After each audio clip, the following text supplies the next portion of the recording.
हाय सांग मैंने जय जगन्नाथ आपण मानक मो यूट्यूब चैनल को स्वागत और अनेक अनेक शुभेच्छा और अभिनंदन।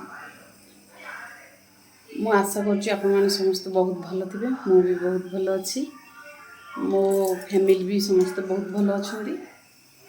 और आज किसी खास ना एमती आपण मान सहित कथा वीडियो बनैली।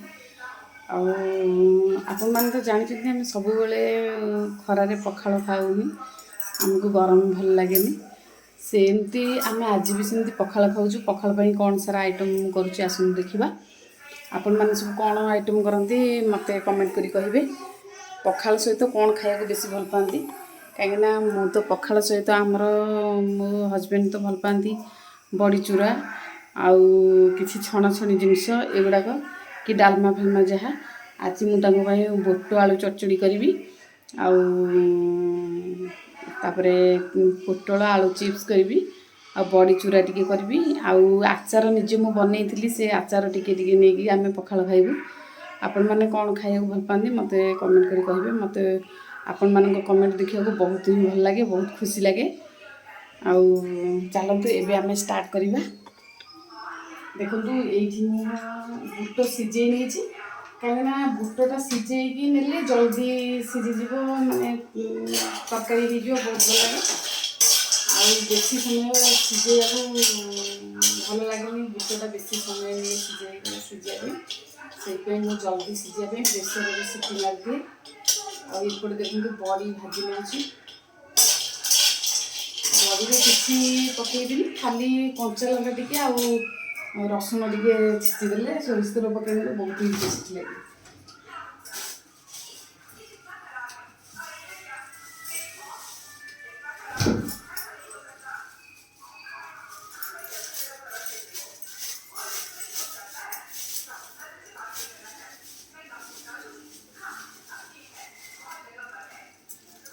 और मत मो हजबैंड भी कही टमाटो भी तांकर बहुत पसंद, टमाटो पोड़ी दलिकी खाइले मत भी कही टमाटो किसी पोड़ी नब मोपाई बोली टमाटो भी टी पोड़ी नेबी।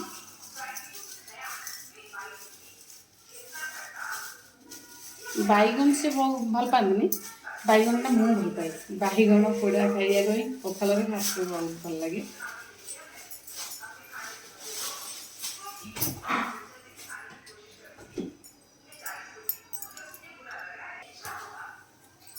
एबे देखु ये पोटल सॉरी टमाटो पोड़ी होपे आम बुट आलू चचड़ी पियाज काटी नेबा।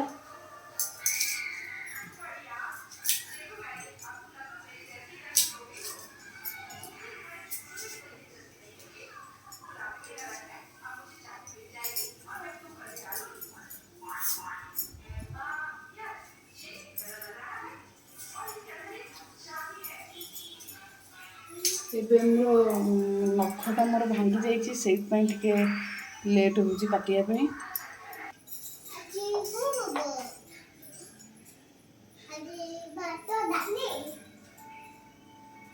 हाँ भात डाली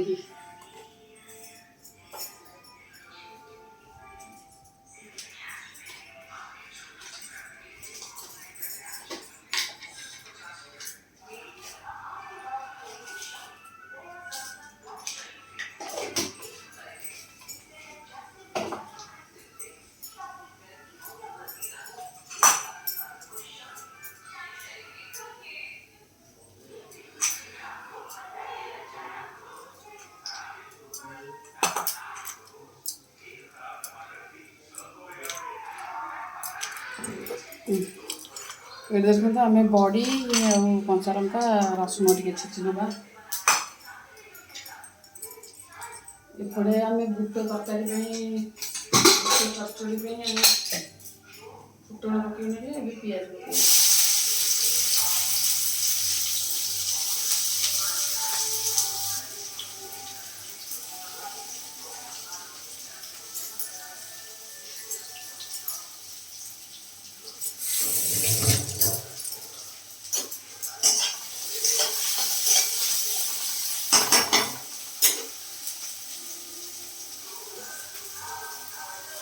पियाज ହେବା ଭିତରେ ଆମେ ଏପଟେ ବଡ଼ି ଟିକେ ଛେଚି ନେବା ଆଉ।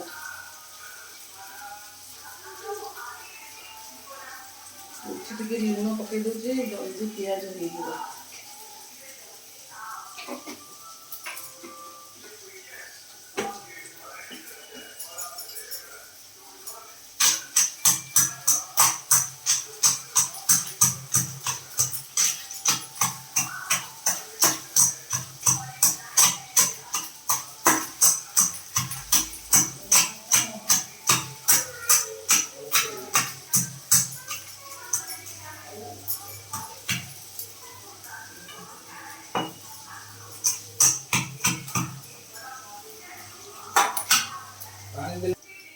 ଦେଖନ୍ତୁ ଏଇଠି ଆମର ବଡ଼ି ଚୁରା ପ୍ରସ୍ତୁତ ହେଇଗଲା। ଦେଖ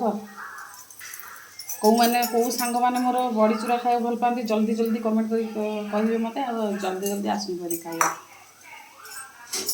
ମିଶିକି। ଏପଟେ ବୁଟ ତରକାରୀ ପାଇଁ ଆମର ହେଇଗଲା ମସଲା, ପିଆଜ ହେଇଗଲା। ଏପଟେ ଆମେ ଅଦା ରସୁଣ ପେଷ୍ଟ ଟିକେ ପକେଇବା।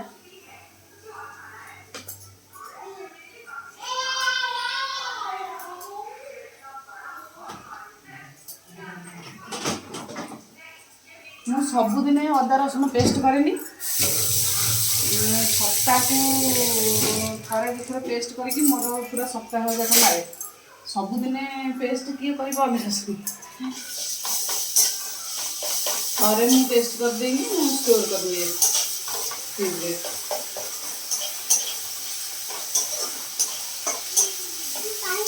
ତାପରେ ଆଉ ସବୁ ମସଲା ଆମେ ଶୁଖିଲା ମସଲା ଭିତରେ ଟିକେ ଆଡ଼୍ କରିନେବା। ଏଇଟା ପକେଇଦେବା।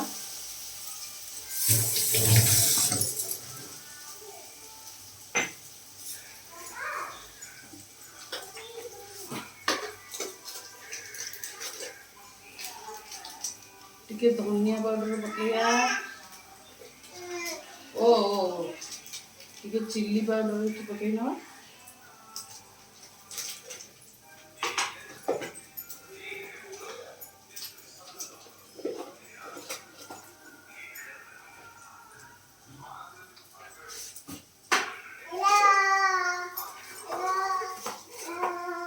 ଟିକେ ଡାଲଚିନି ପାଉଡର,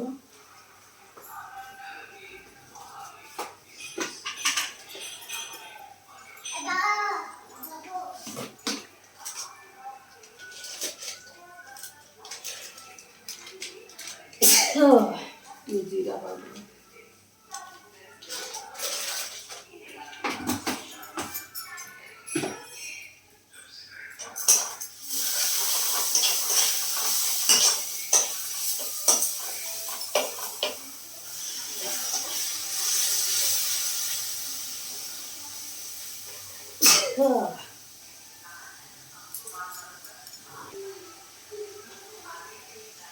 हलदी टिके,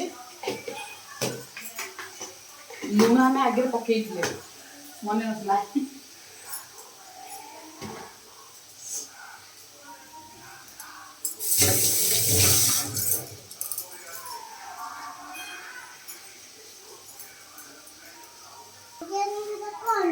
एबे आम पोटल चिप्स करने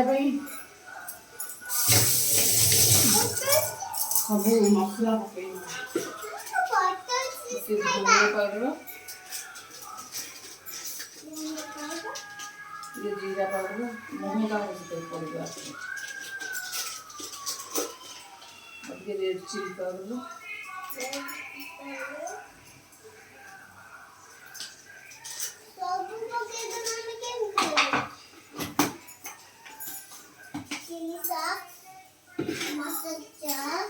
कॉर्नफ्लावर,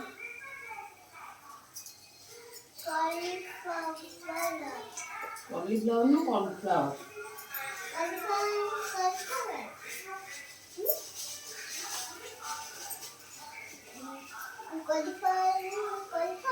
कॉलीफ्लावर ना फुलकोबी एटा कॉर्नफ्लावर आ टिके पकई नेबा मीट मसला टिके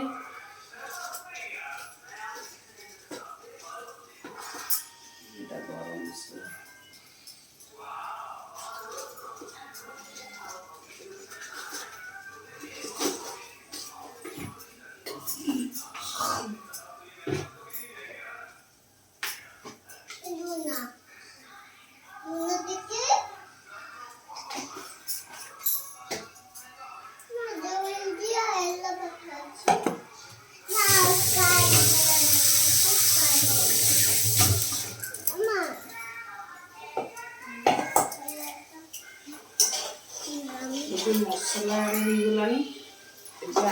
କରିଦେବା ଆମର ଇଏ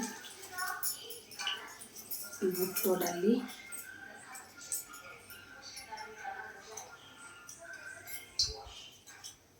ବୁଟ ଡାଲିଟା ଟିକେ ଲାଗିବ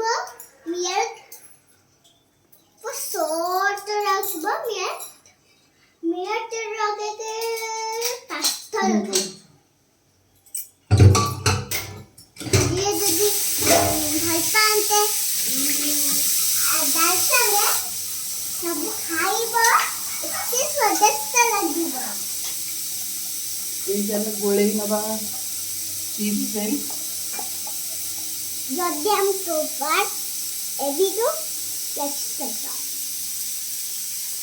ଆଖିରେ ପଡ଼ିବ ବା। ଯେତେବେଳେ ମୁଁ ରୋଷେଇ କରିବି ମୋ ଝିଅ ସବୁବେଳେ ଆସିକି ମୋ ବଡ଼ ଝିଅ ମୋ ପାଖରେ ଖାଲି ଏତିକି ଯାଇଥିବ। ଯେତେ କହିଲି ବି ଜମା ବୁଝିବନି।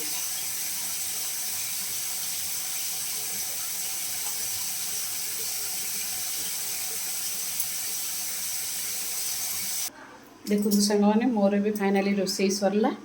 ଦେଖନ୍ତୁ ଏଇଠି ପଖାଳ ଭାତକୁ ଏଇଠି ବୁଟ ଡାଲି ଆଳୁର ଚଚଡ଼ି।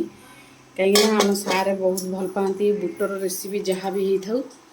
ଆଉ ଏଇଠି ଦେଖ ବଡ଼ି ଚୁରା, ଆଉ ଏଇଠି ଟମାଟୋ ଦଳିକି ରଖିଛି, ଆଉ ଏଇଠି ଦେଖନ୍ତୁ ପୋଟଳ ଆଳୁ ଚିପ୍ସ। ଚାଲନ୍ତୁ ଏବେ ଆମ ସାର୍ କ'ଣ କରୁଛନ୍ତି ତାଙ୍କୁ ଡାକିବା ଖାଇବା ପାଇଁ। ଦେଖନ୍ତୁ ମୋ ଝିଅ ଦୁଇ ଜଣ ଏଇଠି କେମିତି ହେଉଛନ୍ତି ଖାଇବା ବୋଲି। ନିଅ ପାଣି ପିଇବ ବୋଲି କହୁଥିଲା।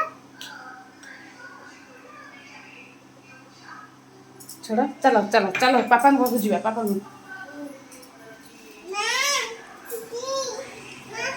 ଦେଖନ୍ତୁ ସାଙ୍ଗମାନେ ମୋ ଭିଡ଼ିଓ ଯଦି ଆପଣମାନଙ୍କୁ ବହୁତ ଭଲ ଲାଗିଥିବ ମୋତେ ଲାଇକ୍ ଆଉ ସବସ୍କ୍ରାଇବ୍ କରିବେ। କାହିଁକିନା ମୁଁ ନୂଆ ଚ୍ୟାନେଲ୍ ଖୋଲିଛି। ଦେଖନ୍ତୁ ମୋ ଝିଅର ଏତେ ସାରା ଖେଳନା ମୋ ଛୁଆମାନଙ୍କର। ସେ ସବୁବେଳେ ଏଇଠି ଖେଳନ୍ତି, ମୋତେ ବହୁତ ହଇରାଣ କରନ୍ତି। ସବୁବେଳେ ଏମିତି ଖେଳିକି ପକେଇ ଦେଇକି ଯିବେ, ମୁଁ ତାକୁ ସବୁବେଳେ ଗୋଟା ଗୋଟି କରିବି। ଦେଖନ୍ତୁ ଆମ ଘର ଦ୍ୱାରା କେମିତି ଅସନା କରୁଛନ୍ତି। ଘରେ ତ କିଛି ଜିନିଷ ନାହିଁ, ହେଲେ ବି ତଥାପି ସବୁ ଆଡ଼େ ସାଡ଼େ କରି ଏମିତି ଫୋପାଡ଼ୁଛନ୍ତି, ମୋତେ କାମ ଲଗାଉଛନ୍ତି। ଦେଖନ୍ତୁ ଏଠି ଆମ ସାହେବ ଶୋଇପଡ଼ିଛନ୍ତି। ଖାଇବ ତ ତାଙ୍କର ମାନେ ଆମ ସାର୍ଙ୍କର ଯାହା ବି ପସନ୍ଦ ମୁଁ ସବୁ ତାଙ୍କ ପାଇଁ ତିଆରି କଲି। କିନ୍ତୁ ଦେଖନ୍ତୁ ମୁଁ ଏତେ କଷ୍ଟ କରି କଲି, କିନ୍ତୁ ଇଏ ବାବୁ ଖାଇବା ପାଇଁ ଆସି ଶୋଇପଡ଼ିଛନ୍ତି। ମୋତେ ବହୁତ କଷ୍ଟ ଦେଉଛି। ଉଠ ଖାଇବ, ତମ ପସନ୍ଦର ମୁଁ ସବୁ କରିଛି। ପୋଟଳ ଆଳୁ ଚିପ୍ସ କରିଛି। ଆଙ୍କର ଦୁଇଟା ଆଇଟମ୍ ହେଲେ ଚଳିବ, କିନ୍ତୁ ତାଙ୍କ ମାନେ ଡାଲି ସାଙ୍ଗରେ ଆଉ କିଛି ଛଣାଛଣି ହେଇଗଲେ ହେଇଯିବ, କି ବୁଟ ତରକାରୀ ବୁଟ ଚଚଡ଼ି ସାଙ୍ଗରେ ଆଉ ଯାହା ବି ହେଲେ ଚଳିବ। କିନ୍ତୁ ମୁଁ ଆଜି ମୋ ଖୁସିରେ ତାଙ୍କ ପାଇଁ ସବୁ କିଛି କରିଛି। କିନ୍ତୁ ଦେଖନ୍ତୁ ମୁଁ ଶୋଇଛନ୍ତି, ଉଠୁନାହାନ୍ତି। ଉଠ ଖାଇବ, ଚାଲ ଆସ ଆସ ଖାଇବା ଆସ। ସାଙ୍ଗମାନଙ୍କୁ ଟିକେ ହାଇ କରିଦିଅ।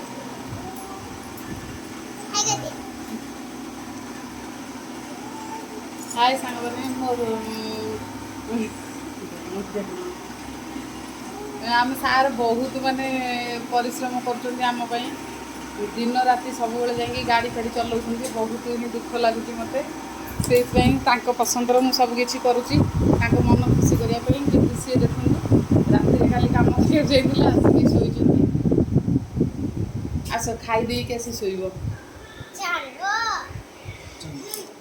ଆସ ଆସ ଆସ। ଦେଖନ୍ତୁ ଏବେ ଆମ ସାର୍ଙ୍କ ପାଇଁ ଖାଇବା ମୁଁ ଯାଉଛି ବାଢ଼ିବି। କାହିଁକିନା ସିଏ ରାତି ସାରା କାମ କରିକି ଆସି ସକାଳୁ ବି ରେଷ୍ଟ ନେଇପାରୁନାହାନ୍ତି। ଶୋଇଲା ବେଳକୁ ଛୁଆ ଶୁଆଇ ଦେଉନାହାନ୍ତି। ଆଉ ବହୁତ ମାନେ ସେ ପରିଶ୍ରମ କରୁଛନ୍ତି। ମୁଁ ଏବେ ଯାଉଛି ତାଙ୍କ ପାଇଁ ଖାଇବା ବାଢ଼ିଦେବି। ତାପରେ ସେ ଟିକେ ଖାଇକି ରେଷ୍ଟ ନେଇଯିବେ। ତାଙ୍କୁ ନ ଶୋଇବେ, ରାତି ସାରା ଅନିଦ୍ରା ହେବେ। ଯଦି ନ ଶୋଇବେ ଦେହଟା ଖରାପ ହେଇଯିବ। ଦେଖନ୍ତୁ ଏବେ ତାଙ୍କ ପାଇଁ ଫାଇନାଲି ମୁଁ ବାଢ଼ିଦେଲି। ନିଅ ଦେଖନ୍ତୁ ସିଏ ଏକୁଟିଆ କେବେ ବି ଖାଇବେନି, ଆପଣମାନେ ଜାଣିଛନ୍ତି। ସବୁବେଳେ ତାଙ୍କ ଝିଅମାନେ ହିଁ ତାଙ୍କ ସାଙ୍ଗରେ ସବୁବେଳେ ବସିବେ।